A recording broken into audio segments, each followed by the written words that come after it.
अस्सलाम वालेकुम तोहफ़ा या आइली मदद। अच्छा जी, तमाम मोमिनीन इतला दी जाती है कि 26 सफ़र नूं चेलियां वाले स्टेशन उत्ते सालाना मजलिस इज़ा होंदी है, जिहदे विच मुल्क दे नामवर उलमा इकराम और ज़ाकरीन खिताब फरमाते हैं।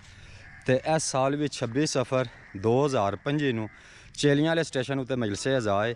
तो चेलियां वाले स्टेशन उत्ते जिस तरह आज़ादारी शुरू हुई है ना, जेह्ड़े जेह्ड़े मोमिनीन जाते हैं उन्होंने बेहतर पता है। बड़ी कोला नाल बड़े वक्तां नाल चौधरी वलायत खान चेयरमैन साहब ने और उन्होंने संगियां साथियां ने और मौजियां वाले दे तमाम मोमिनीन ने चेलियां वाले स्टेशन उत्ते मजलिस इज़ा शुरू करवाई है।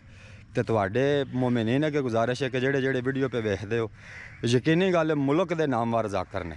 हुण मेरे कोल उन्हां दी पोस्ट है सी है, बाकी मोबाइल मेरा ऑफ है, नहीं कि तुहानूं मैं ज़ाकरीन दे भी नाम दस छड़ने। शौकत रज़ा शौकत साहब ने और भी काफ़ी सारे नामवर उलमा इकराम व ज़ाकरीन ने।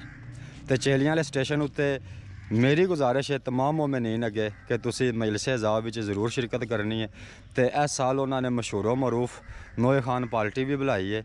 मातमी अज़ादारां वास्ते नोए खान भी हैं ने, मोमिनीन वास्ते मजलिस इज़ा दा बेहतरीन इंतज़ाम है और लंगर हुसैनी का भी वसी तरीन इंतज़ाम है। तो जनाब नाश्ते विच चेलियां वाले स्टेशन उत्ते फल फ्रूट दिते जाते हैं, चाय भी दी जाती है नाश्ते विच, ठीक है जी। तो तमाम मोमिनीन अगे गुजारिश है कि 26 सफ़र 2025 चेलियां वाले स्टेशन उत्ते मजलिस इज़ा विच शिरकत फरमा के सवाबेदारान हासिल करो। मेहरबानी, शुक्रिया।